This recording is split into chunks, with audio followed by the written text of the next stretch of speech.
So আজকের ক্লাসে our learning objectives will discuss how the changing environments affect the organizations. We'll describe the components of general environment. We'll explain the components of specific environment.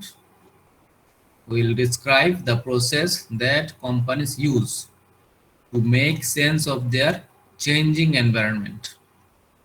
And we will explain how organizational culture can create and how they can help companies to be successful.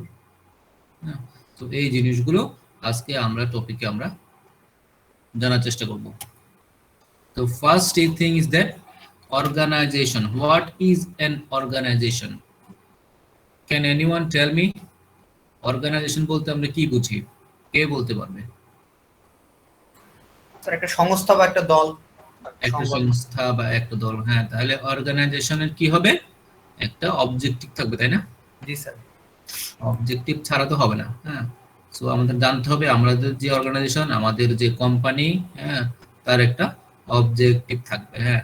So A deliberate arrangement of people, হ্যাঁ, কিছু সংখ্যক লোকের arrange করতে হবে two accomplish সাম specific purpose, কিছু objective থাকবে, হ্যাঁ, যেটা that individuals independently could not accomplish, যেটা একার পক্ষে করা সম্ভব না, হ্যাঁ। সেই ধরনের কিছু অবজেক্টিভ ফুলফিল করার জন্য আমরা অনেকে মিলে একটা অর্গানাইজেশন বা একটা সংস্থা যাই বলি আমরা, ওইটা আমরা তৈরি করব, সেটাই হচ্ছে আমাদের অর্গানাইজেশন। তাহলে অর্গানাইজেশনের মধ্যে কি থাকবে? পিপল থাকবে, অনেক লোক থাকবে, তারপরে ডিস্টিংক্ট পারপাস থাকবে, অবজেক্টিভ থাকবে, আর হচ্ছে ডেলিবারেট স্ট্রাকচার থাকবে। একটা অর্গানাইজেশনের মধ্যে একটা স্ট্রাকচার থাকবে, হ্যাঁ, কারা কারা কাজ করবে, কিভাবে করবে, কে কি রোল পালন করবে, হ্যাঁ, একটা স্ট্রাকচার থাকবে। তাহলে ডেলিবারেট একটা স্ট্রাকচার থাকবে। এই হচ্ছে, এটা মিলে হচ্ছে একটা organisation. So this is the characteristics of organizations. So we can say that the common characteristics of the organization is have a distinct purpose. একটা গোল থাকবে, আমরা কি করতে চাই। পিপল থাকতে হবে, কারা কারা অর্গানাইজেশনের মধ্যে আছে, এবং স্ট্রাকচার কি অর্গানাইজেশনের। তাহলে এটা হচ্ছে আমাদের অর্গানাইজেশন সম্পর্কে একটা কি ধারণা, হ্যাঁ, আমরা অর্গানাইজেশনকে বুঝি, হ্যাঁ। ক্লিয়ার সবার অর্গানাইজেশন? জি স্যার। জি স্যার। আচ্ছা, so we need to know what is organization. That organization is related to management, so we also need to know how management is related to the organization and why we should learn the management. So management is needed, all size of organization can be small, organization can be large. All organizational areas means it can have a manufacturing areas, it can have marketing, it can have human resource, it can have accounting, it can have information system, different areas, can have different areas of different organizations, and all types of organization. So can be profitable organization, can be non-profitable organization, can be government organization, can be military organization, all sorts of organizations. So এই সব অর্গানাইজেশনের জন্যই আমাদের একটা management policy থাকবে, যারা যেখানে manager যারা আছে তারা তাদের রোল পারফর্ম করবে, তারা অর্গানাইজেশনের যে অবজেক্টিভ, অর্গানাইজেশনের যে গোল, সেটা পালন করার জন্য কাজ করবে। এবং এই জন্যই আমাদের যে ম্যানেজমেন্টটা জানা দরকার, আমরা কিভাবে আমাদের নিজেদের রোল আমরা অর্গানাইজেশনে দিব, how we could perform our role in the organization.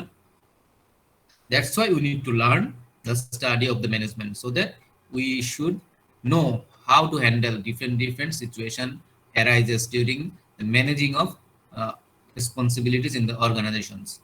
So that's why we need to study the management.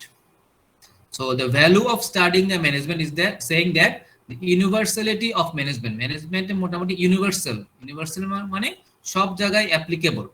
So good management is needed in all organizations. Irrespective of the organizational goal, if you go for any organization, you need a management capability. The reality of the work, so the employee whoever working in their organization need to manage. It can have a garments manufacturing company, it can have electronics manufacturing company, or it can have a service company. Whatever the thing, there the people will work, so you need to know how to manage.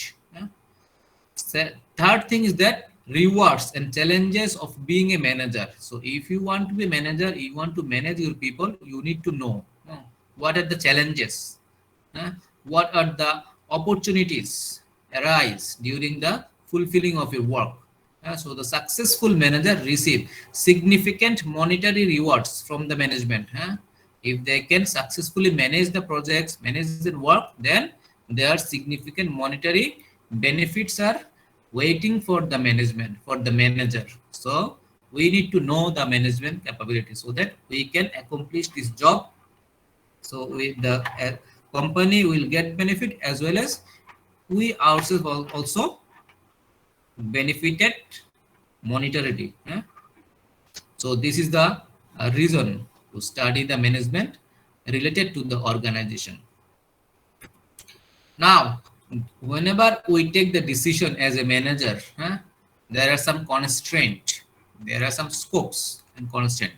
So these are the organizational environment.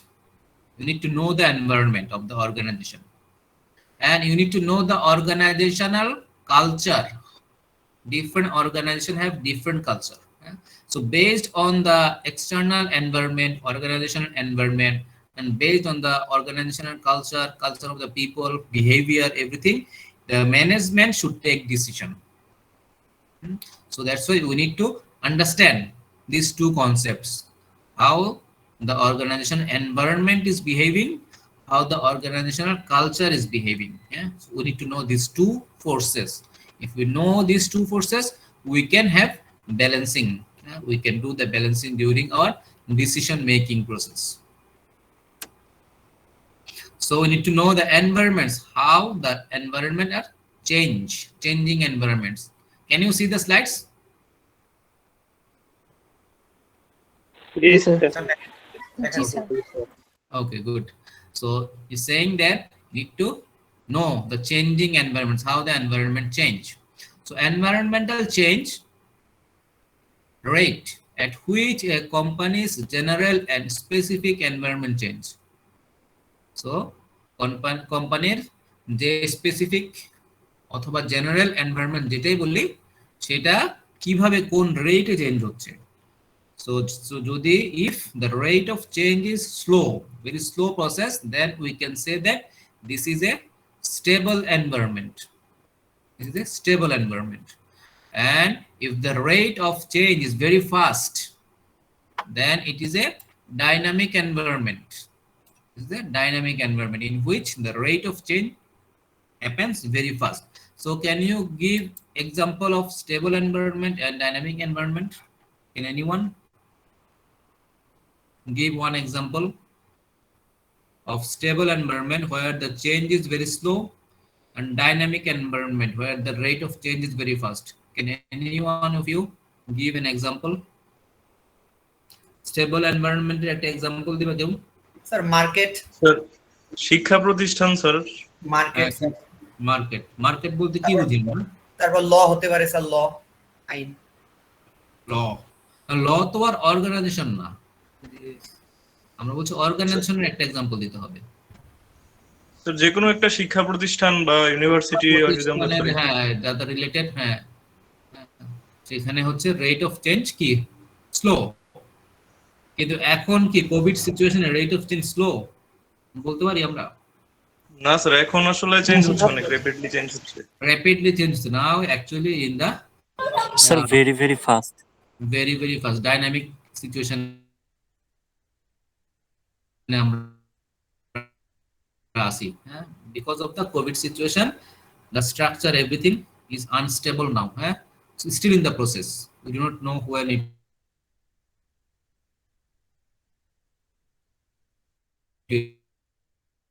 will be finishing. So the equilibrium theory, it says that companies go through long periods of stability, initially long periods of stability, then followed by short periods of dynamic fundamental change. So now we are facing this period, this phase, right? Short period of dynamic and fundamental change, and after that there will be a equilibrium. So actually, if we consider the educational situation now, or in the COVID situation, the market and business, everything, now is a short periods of dynamic change. Maybe when COVID will finish, then the situation will be stable. Then we can say that it will be a new equilibrium. So this is the normally the general characteristics of an organization and environment. Maybe the duration or time period may be higher in regular case, but now due to the pandemic situation, the thing is very fast. So we are experiencing at the short period. Now it's very short period of dynamic change. And once it will finish, it will be a new normal, then we can say new equilibrium will occur. So this is the general trend, punctuated equilibrium theory. So changing environments, we need to know the environmental complexity. How complex? So number and the intensity of the external factors in the environment that affect organization. So we need to know the number, how many external factors are affecting my organization, or the intensity of the external factors, how the factors are severe or the mild. So that can be considered as a simple environment. If we consider only few factors, we can say the simple environment. And when it is very so many factors involved, many factors, then we can say the complex environment. Then we can consider this situation. Another thing is the resource scarcity. The resource scarcity means limited resource. So it can be abundance. Abundance means a lot of resources, or scarcity, shortage of critical resources, critical organizational resources in an external environment. So we need to consider for this factor also. If there is a change, then resources need to consider, because sometimes resource can be high or sometimes very limited resources. So we need to take note, we need to consider. Another factor, uncertainty, extent to which managers can predict which external changes and trends will affect their business. So now also we are facing the uncertainty COVID situation, right? We do not know when it will be stabilized. So the trends is uncertainty. So that's why need to consider this factor also, uncertainty. In a business situation, you do not know when the situation become uncertain, then you need to take decision. Now you have to change your decision multiple times, so that you need to open your offices, factories, all these things, and how long you can continue and how long you can manage, then when you need to close again. So very much uncertain now. So it's real-time situation now, changing of your environments. So there is a graph. Can you see the graph? Yes, sir. Okay, so this graph is saying that environmental uncertainty is here, y-axis, there is an environmental uncertainty. So the value is low, can be low uncertainty, medium uncertainty, can be high uncertainty. And in x-axis is showing the environmental characteristics. So the low uncertainty, if the environmental uncertainty is low, you can see there are three different colors. So the below one, light green or light ash is the environmental change. So in a situation, environmental change is less. In the middle, resource scarcity, limited resource also. very much less, and the bluish one is the environmental complexity also less. So it's saying that if you have limited environmental change is less, then your scarcity of your resources also less. That means you already have the stable condition, and your environmental complexity also less, so you can very much easy to manage your decision. So manager are very much comfortable to work in this situation because uncertainty is less, environmental complexity also less, resource scarcity less. That means resources are available. So in this situation is very much friendly to work in this situation. And but on the other hand, if you go for the extreme case, you can see here environmental change is high,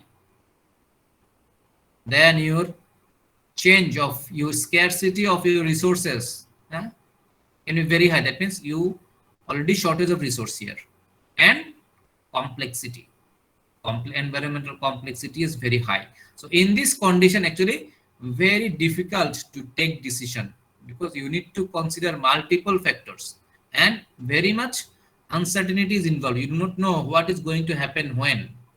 You do not know when is your factory will open. You do not know when is your manpower will come. You do not know when your customer will buy. So much uncertainty involved. So that's why in this graph we can explain clearly environmental characteristics and environmental uncertainty affects the decision making capability of a manager. So this is very much important to know so that we can understand and take decision. Is this clear to you all? সবাই কি বুঝতে পারছো এটা? Sir তার মানে এটা যত লো হবে তত আমাদের জন্য ভালো, ততই better, stable. Everybody want a stable situation, right? সবাই আমরা চাই একটা স্টেবল কন্ডিশনে কাজ করতে। হ্যাঁ, আনস্টেবল হলে ঝামেলা। হ্যাঁ, যতই আনস্টেবল হবে ততই তোমার কি মাল্টিপল ডিরেকশন থেকে তোমার আনসার্টেনিটি আসবে। হ্যাঁ, ততই তোমার ডিসিশন মেকিং করার ক্ষেত্রে অনেক সমস্যা হবে, ততই তোমার ভুল হবে, বিভিন্ন ডিসিশন তুমি নিবা ভুল হবে। হ্যাঁ, আনপ্রেডিক্টেবল সিচুয়েশন অ্যারাইজ করবে। হ্যাঁ, তো সেজন্য এই সিচুয়েশন আমরা চাই না, আমরা অ্যাভয়েড করতে চাই। But sometimes it happens when the uncertainty is high. So now if we can compare the COVID situation now, it's very difficult to predict and to take decision. Then the general and specific environments. Environments can have general types, can have specific types. So general environment. So general environment is technology, customer. You always have the customer, right? You always have the competitors.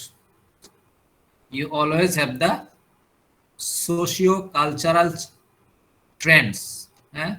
Society change, cultural change. So these are the general. It happens everywhere. Technology change, we know.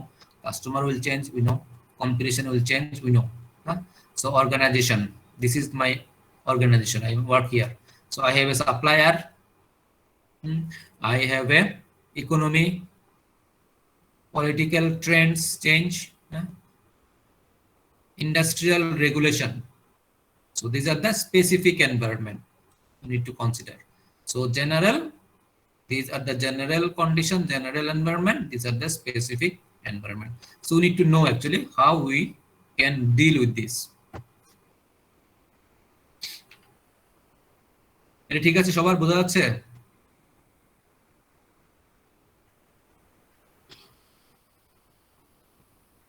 এই গ্রাফটা বোঝা যাচ্ছে সবার? বুঝতে পেরেছো? Sir আরেকটু explanation দরকার ছিল স্যার। আচ্ছা, ভিতরের গুলো যদি একটু বলতেন। এনভায়রনমেন্টাল যে কন্ডিশন গুলো যে দুই ভাগে ভাগ করা হয়েছে, কিছু হচ্ছে জেনারেল, জেনারেল ফ্যাক্টর যেগুলো আমরা বলি। কাস্টমার তো থাকবে, আমরা বিজনেস করতে গেলে একটা কাস্টমার থাকবে। বিজনেস করতে যদি যাই আমরা, কম্পিটিশন থাকবে, বিজনেস আমার কম্পিটিটর থাকবে, এগুলো জেনারেল ট্রেন্ড। তারপরে সোশিও কালচারাল চেঞ্জ, সোসাইটিতে চেঞ্জ গুলো, কালচারাল চেঞ্জ, এগুলো জেনারেল ক্যারেক্টারিস্টিক।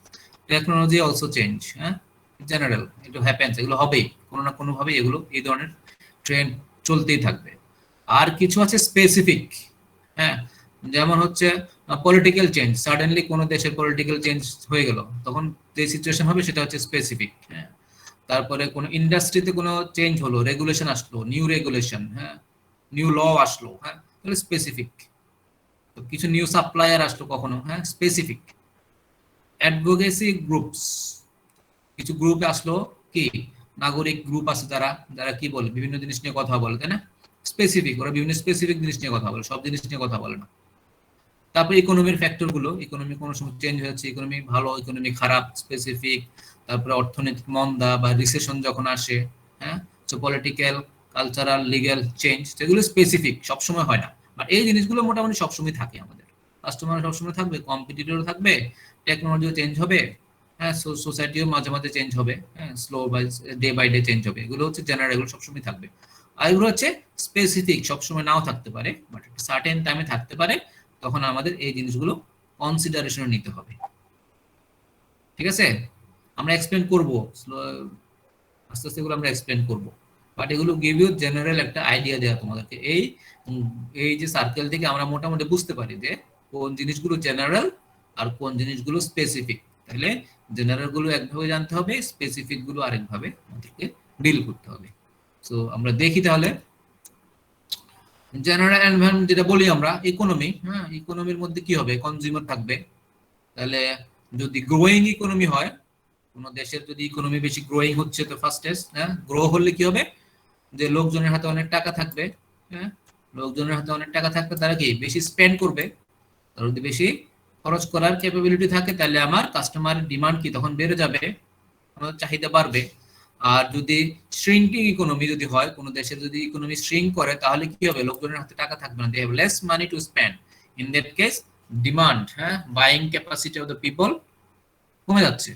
তো ইকোনমির উপর বেস করে আমি মোটামুটি একটা আইডিয়া নিতে পারি যে আমার ইকোনমি যদি দেশের ভালো বা গ্রোয়িং ইকোনমি হয় তাহলে একরকম হবে, আর যদি ইকোনমি শ্রিঙ্কিং হয় তাহলে আরেক রকম জিনিস আমি প্রেডিক্ট করতে পারি।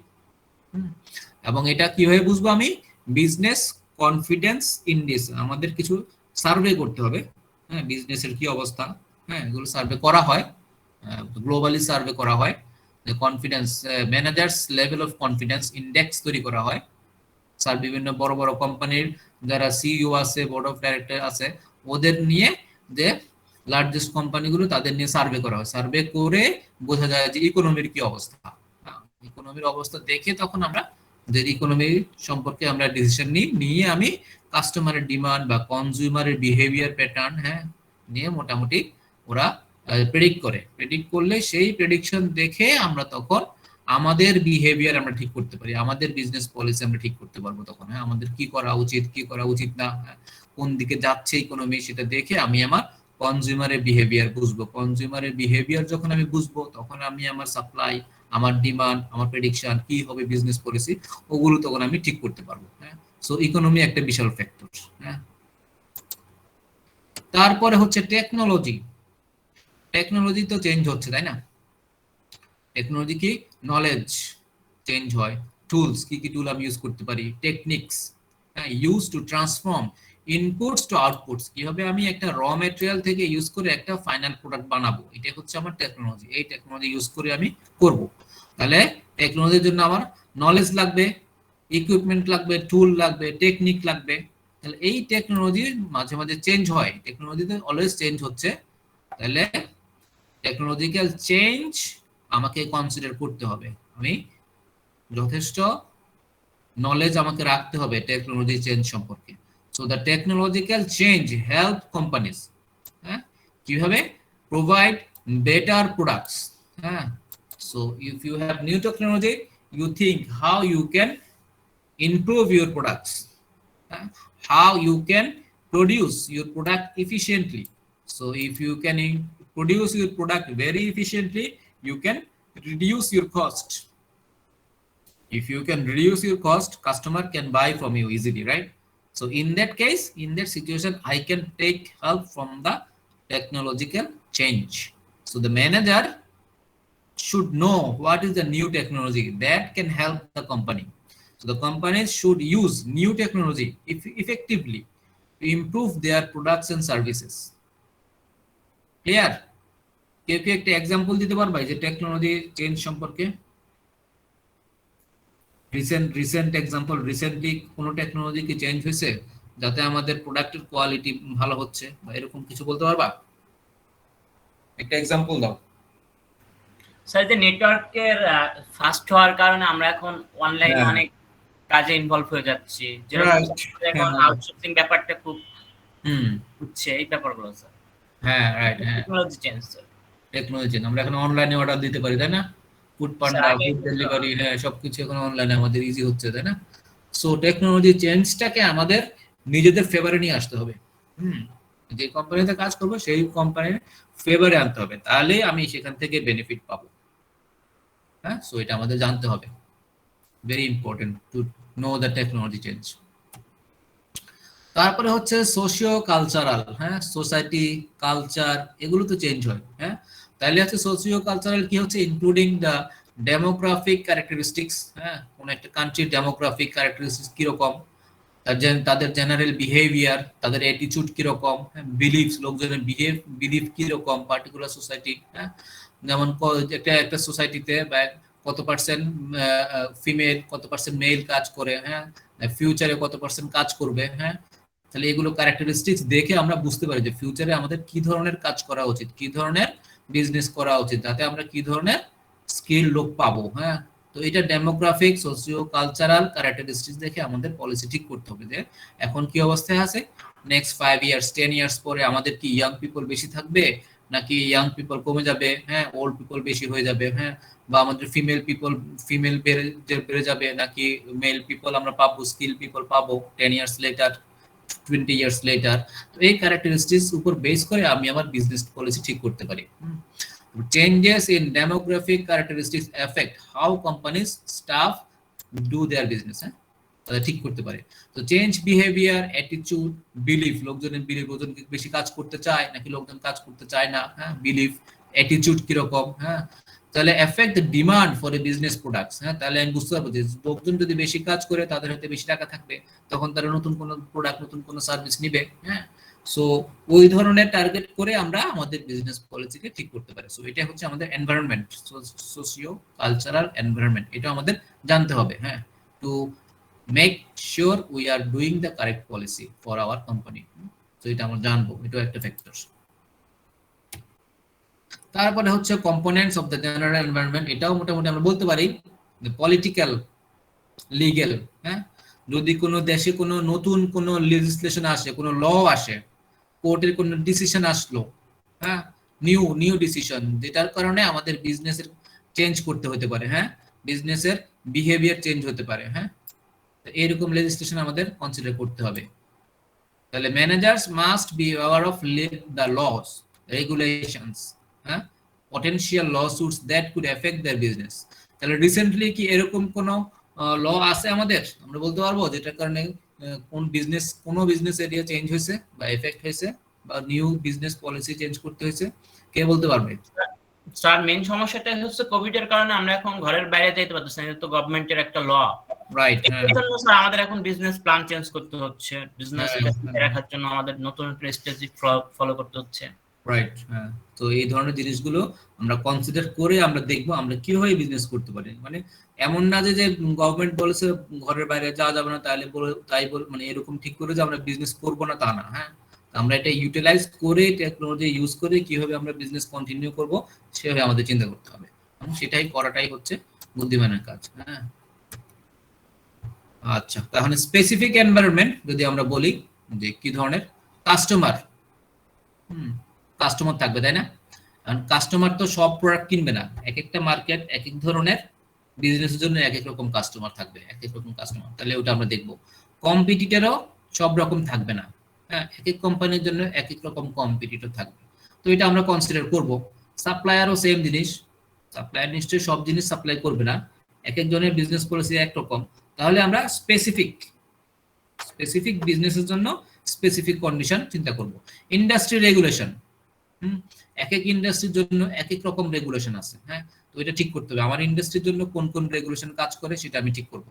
তারপর হচ্ছে অ্যাডভোকেসি গ্রুপ, যেটা হচ্ছে কনসার্ন সিটিজেন্স। হ্যাঁ, যারা আমরা কি বলি যে নাগরিক সমাজ বলি না, যে সুশীল সমাজ, নাগরিক সমাজ, তারপরে হচ্ছে এনভায়রনমেন্ট রক্ষা কমিটি এরকম আছে, ওরা কি করে বিভিন্ন জিনিস স্পেসিফিক জিনিস নিয়ে কাজ করে, হ্যাঁ স্পেসিফিক জিনিস নিয়ে কাজ করে।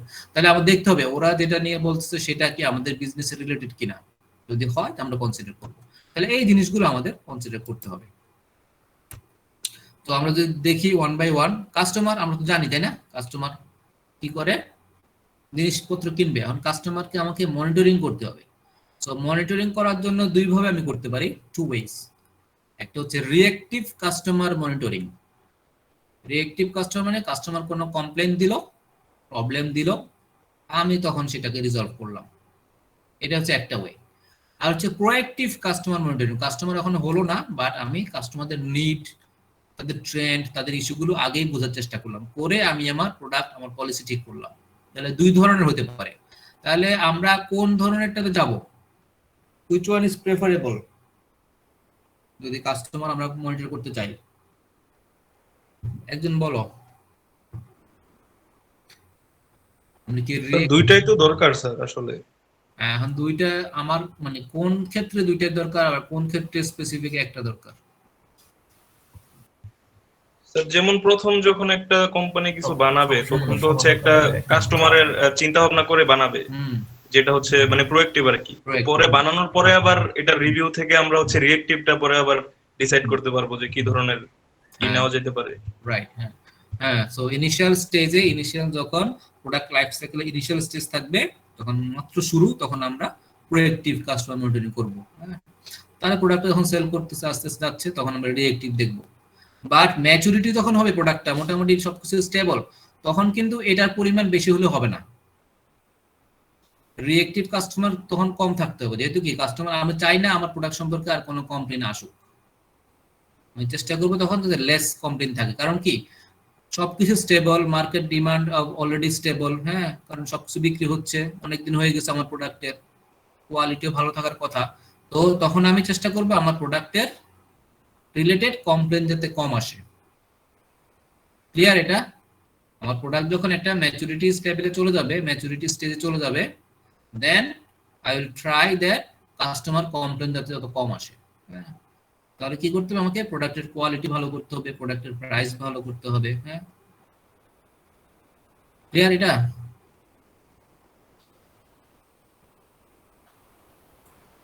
সবার কি ক্লিয়ার হয়েছে এটা? জি স্যার। জি স্যার। আচ্ছা, সো এইভাবে আমি কাস্টমার কম্পোনেন্ট নিয়ে আমি চিন্তা করতে পারি। তারপর হচ্ছে কম্পিটিটরস। হ্যাঁ, কম্পিটিটর তো আমরা জানি, যারা আমাদের আমাদের সেম সিমিলার বিজনেস করবে আমাদের সেম মার্কেটে, তারাই হচ্ছে আমাদের competitor.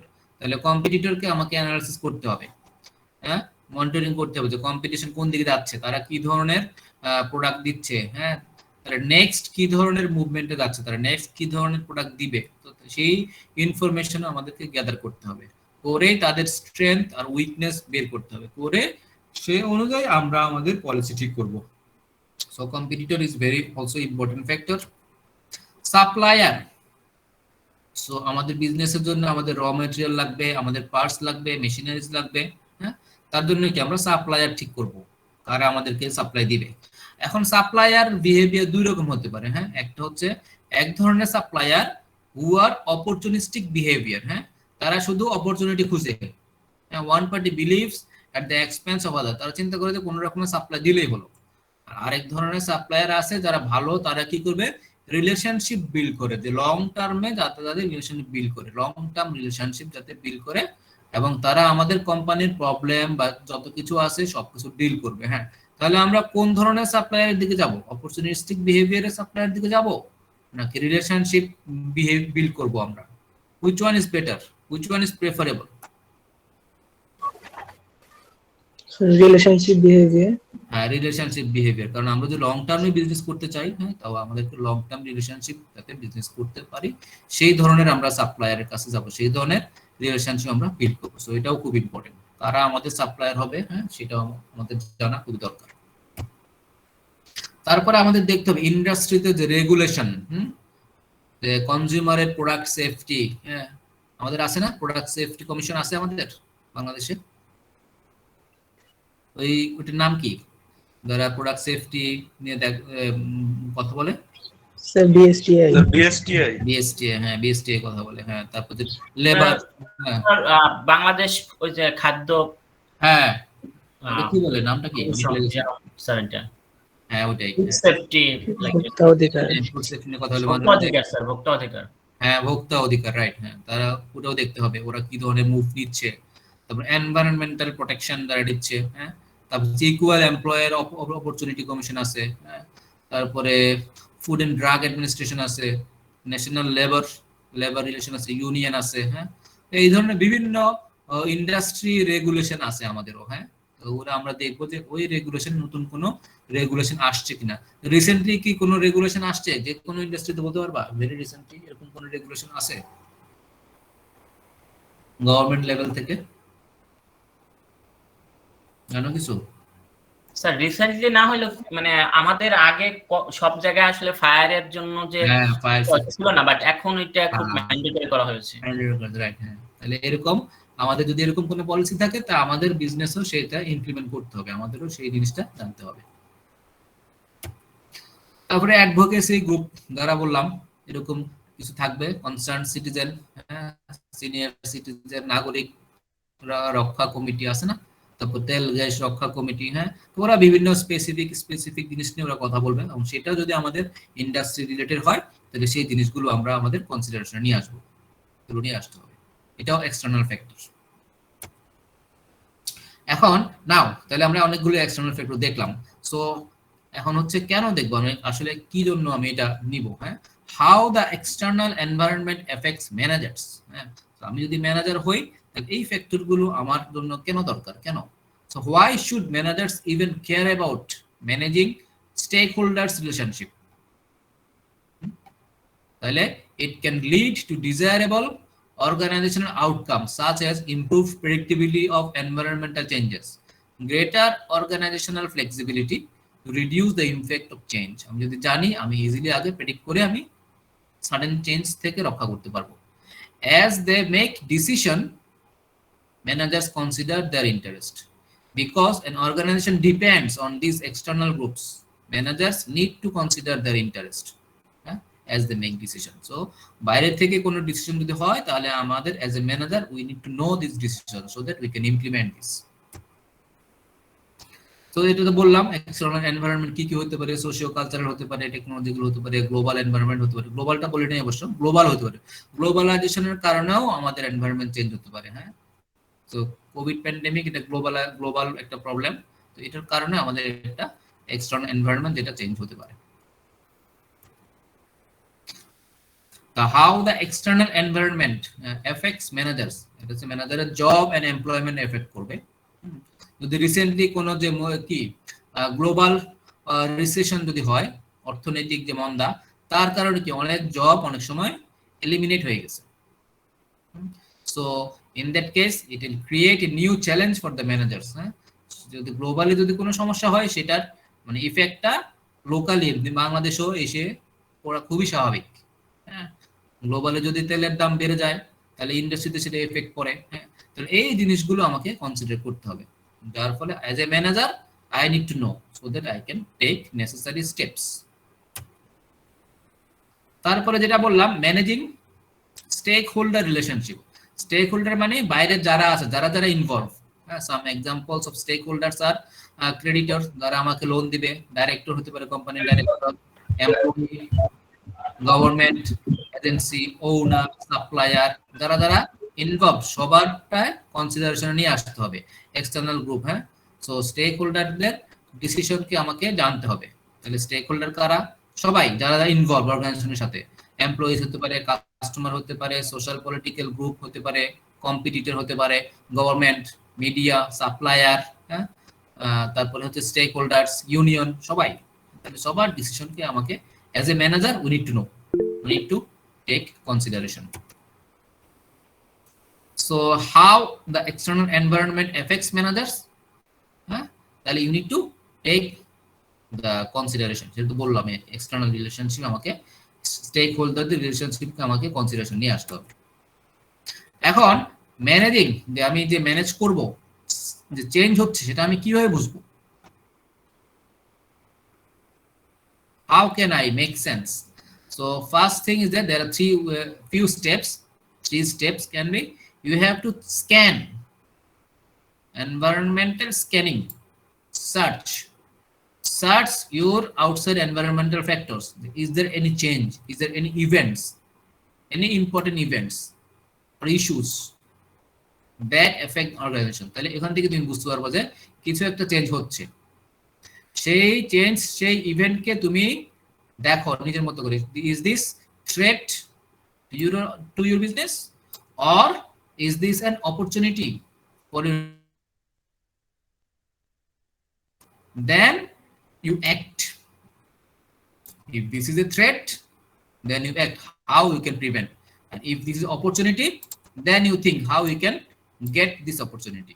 So in this way you can make sense of changing the environments that you bring to your favor. সেটা আমাদের জানতে হবে, জেনে আমরা আমাদের কাজে লাগাবো। So creation and maintenance of organizational culture. So এখন হচ্ছে অর্গানাইজেশনের কালচার, ভিতরে আমাদের যে আমরা যে অর্গানাইজেশনে কাজ করব তার কালচার কি হবে।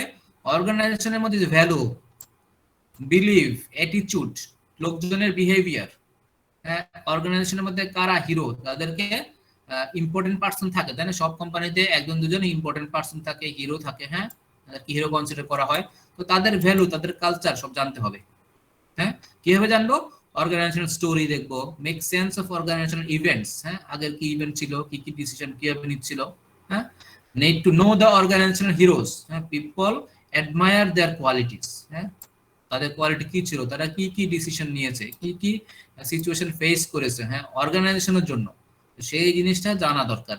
তুমি যদি ম্যানেজার হও কোনো নতুন কোম্পানিতে, তাহলে অর্গানাইজেশনের কালচার তোমাকে জানতে হবে, লোকজনের বিহেভিয়ার, লোকজনের অ্যাটিটিউড তোমাকে জানতে হবে, নিয়ে তুমি তখন ডিসিশন নিতে পারবা। তাহলে সাকসেসফুল অর্গানাইজেশনাল কালচার, হ্যাঁ, যদি আমি জানি তাহলে আমি কি করতে পারি? অ্যাডাপ্টেবল, আমি ইনভলভ হতে পারি কোম্পানির বিভিন্ন পলিসিতে, হ্যাঁ, তাহলে আমার একটা কোম্পানির একটা মিশন থাকবে, ক্লিয়ার মিশন, কনসিস্টেন্সি থাকবে, বুঝতে পারবো, এবং যেটা বেস করে আমি আমার কোম্পানির গ্রোথ বাড়াতে পারবো, হ্যাঁ, প্রফিট বাড়াতে পারবো, কোয়ালিটি বাড়াতে পারবো, এবং এমপ্লয়ি স্যাটিসফ্যাকশন, হ্যাঁ, আমি আমার এমপ্লয়ীদেরকে স্যাটিসফাই করতে পারবো, হ্যাঁ। সো সাকসেসফুল অর্গানাইজেশনাল কালচার আমাদের জানা দরকার, দেখে আমি তখন ডিসিশন নিতে পারবো।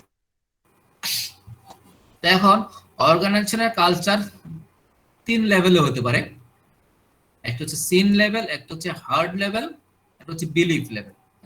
তো সিন লেভেল হচ্ছে যেটা সবাই দেখে, বাইরে থেকে দেখা যায়, যেমন একটা অর্গানাইজেশনের লোকজন দেখতে কিরকম, সবার একটা ড্রেস কোড থাকবে, ইউনিফর্ম থাকবে, দেখে আমি বুঝতে পারবো যে ও ইনি হচ্ছে এই কোম্পানিতে কাজ করে। তারপরে ওয়ার্কার্স এন্ড ম্যানেজারের বিহেভিয়ার দেখে আমি বুঝতে পারবো, হ্যাঁ, লোকজন কিভাবে বলে, কিভাবে অ্যাটিটিউড করে, এটা দেখে বোঝা যায়, এই অর্গানাইজেশন দেখে আমি বুঝি এই অর্গানাইজেশনের কালচারটা হচ্ছে এরকম। তারপরে হচ্ছে হার্ড, যেটা আমি লোকজনের ভ্যালু, যেটা শোনা কথা, হাউ ডিসিশনস আর মেড, হ্যাঁ, কোম্পানিতে কিভাবে ডিসিশন গুলো মেক করা হয়, উপরের লেভেল লোকজন কিভাবে ডিসিশন মেক করে, তাদের অ্যাজাম্পশন কি, বিলিভ কি, সেটা একটা, এটা শোনা কথা। আর হচ্ছে বিলিভ, হ্যাঁ, এই কোম্পানির লোকজন বিলিভ একরকম করে, হ্যাঁ, আরেক কোম্পানির লোকজন আরো কিছু বিলিভ করে, তাহলে এটা হচ্ছে থার্ড লেভেল, হ্যাঁ, বিলিভ লেভেল। তাহলে বিলিভ লেভেলটা সবার মধ্যে থাকে, হ্যাঁ, এই কোম্পানির যে কালচার সেটা কিভাবে কাজ করে সেটা অর্গানাইজেশন, তাহলে এই বিলিভ লেভেলটা সবার মনের মধ্যেই আছে, এটা মোটামুটি দেখা যায় না, হ্যাঁ। সো এইভাবে আমি আমার অর্গানাইজেশনের যে লেভেলটা বা কালচারটা সেটা আমি প্রেডিক্ট করতে পারি। সো চেঞ্জিং অর্গানাইজেশন কালচার আমি কিভাবে চেঞ্জ করব? যদি আমি করতে চাই বিহেভিয়ার, লোকজনের বিহেভিয়ার যদি আমি চেঞ্জ করতে চাই, অ্যাড করতে চাই, হ্যাঁ, বিহেভিয়ারকে আমি সাবস্টিটিউট করতে চাই, হ্যাঁ, লোকজনের বিহেভিয়ার ভালো না হলে অন্য বিহেভিয়ার নিয়ে আসতে পারি, অন্য টাইপের। চেঞ্জ ভিজিবল আর্টিফ্যাক্টস, হ্যাঁ, ভিজুয়ালি আমি চেঞ্জ করতে পারি। হায়ারিং পিপল, হ্যাঁ, নতুন নিউ লোক আমি নিয়ে আসতে পারি যারা এই আমার যে ভ্যালু আছে সেই ভ্যালু দিবে, হ্যাঁ, আমার ভ্যালুর সাথে যারা একমত সেই ধরনের লোককে আমি নিয়ে আসতে পারি, নিউ ভিউ, যাতে করে আমার অর্গানাইজেশনের কালচার যদি আগেরটা যদি ভালো কালচার না হয়, আমি যদি নতুন কালচার চাই, আমি সেই ধরনের লোকজন নিয়ে আসতে পারবো, সেই ধরনের বিলিভ করে ওই রকম লোক আমি নিয়ে আসবো। তাহলে এটা হচ্ছে অর্গানাইজেশনের কালচার আমি কিভাবে চেঞ্জ করব, হ্যাঁ। সো আমরা এতক্ষণ কি কি দেখলাম? আমরা দেখলাম যে অর্গানাইজেশন, এনভায়রনমেন্ট আর কালচার, এটা আমরা দেখলাম কিভাবে আমরা চেঞ্জ করব। ক্লিয়ার সবার? জি স্যার। জি স্যার। তো আমাদের এটা হলো, তারপর আমরা সামারি দেখে এতক্ষণ আমরা কি করলাম, তাহলে হচ্ছে changing environments effect environmental uncertainty. তাহলে জেনারেল এনভায়রনমেন্ট আমরা দেখলাম, যেটা হচ্ছে economy, technological, socio cultural, political, legal. Specific হচ্ছে কাস্টমার থাকবে, কম্পিটিটর থাকবে, স্পেসিফিক ইন্ডাস্ট্রির জন্য অ্যাডভোকেসি গ্রুপ থাকবে, ইন্ডাস্ট্রি রেগুলেশন থাকবে, হ্যাঁ, সাপ্লায়ার হবে, স্পেসিফিক সাপ্লায়ার। তাহলে steps to understand the change, হ্যাঁ, এক্সটার্নাল এনভায়রনমেন্টে কিভাবে আমরা বুঝবো চেঞ্জ হচ্ছে কিনা। তাহলে এনভায়রনমেন্ট স্ক্যানিং করব, রিসেন্টলি কোনো ইভেন্ট হচ্ছে কিনা, হ্যাঁ, সেখান থেকে কোনো এনভায়রনমেন্ট ফ্যাক্টর দেখে আমি বুঝতে পারবো সেটা কি আমার কোম্পানির জন্য কোনো থ্রেট হবে নাকি অপরচুনিটি নিয়ে আসবে। তাহলে সেই অনুযায়ী আমি কাজ করব। আর কোম্পানির যে কালচার সেটা আমি কিভাবে করব, অ্যাডাপ্টেবল নিয়ে আসবো, ক্লিয়ার মিশন আমার থাকতে হবে, কনসিস্টেন্সি হতে হবে, এই ফ্যাক্টরগুলো আমি তখন চেঞ্জ করতে পারবো। তাহলে এই পর্যন্তই হচ্ছে আমাদের সামারি আর কি। তো আমাদের আজকে হচ্ছে এই পর্যন্তই আমাদের। তো কারো কোনো কোশ্চেন আছে কিনা বলো? আমরা রোল কল করি, রোল কল তো করা হয় নাই। আচ্ছা, কারো কোনো কোশ্চেন থাকলে বলো, চিন্তা করো। আমরা রোল কল করি। 15 108017 15 17 15 ব্যাচের 17। তোমার নাম বলো। আশরাফ হাসান। আচ্ছা ঠিক আছে। 16 ব্যাচের 27। Present sir, present sir. 16 ব্যাচের কত 192 রিয়াজ হাসান। 16 ব্যাচের 041 রাফিজুল ইসলাম। 16 ব্যাচের 47। Present sir. তোমার নাম কি শাকিল? জি স্যার, শাকিল ওয়াহেদ। তারপর 17 ব্যাচের 33। Yes sir. 17 ব্যাচের 41। 17 ব্যাচের 95। Yes sir. 17 ব্যাচের 48 ইয়েস স্যার। ইফাতুল ইসলাম। জি স্যার। 17 ব্যাচের 62 63 ইয়েস স্যার। 66। Yes sir. ওর নাম কি শাকিল? জি স্যার, শাকিল হোসেন। আচ্ছা ঠিক আছে। 18 ব্যাচের 23। Yes, sir. 18 ব্যাচের 42। Yes, sir. 18 ব্যাচের 53। 54। 66। স্যার। কে তুমি কোনটা, কোনজন? 54। Sir 54 MD Rakibul Hasan. আচ্ছা ঠিক আছে, হ্যাঁ। 66। Yes sir. 67। Yes, sir. 72। Yes sir. 73। বেড়ে যাওয়া মানে কি? কম, মানে তোমার হাতে কম থাকবে, স্ক্যারসিটি, শর্টেজ বেড়ে যাবে। তো তোমার হাতে যদি কম থাকবে তখন তো তোমার ডিসিশন নিতে সমস্যা হবে, এবং এনভায়রনমেন্টাল যে কমপ্লেক্সিটি হবে, হ্যাঁ, তুমি ইজিলি তখন ডিসিশন নিতে পারবে না, বিভিন্ন জিনিস চলে আসবে তখন, হ্যাঁ। তো এই জিনিসগুলো হ্যান্ডেল করা তোমার জন্য ডিফিকাল্ট, হ্যাঁ। তোমাকে মাল্টিপল জিনিস কনসিডার করে তোমাকে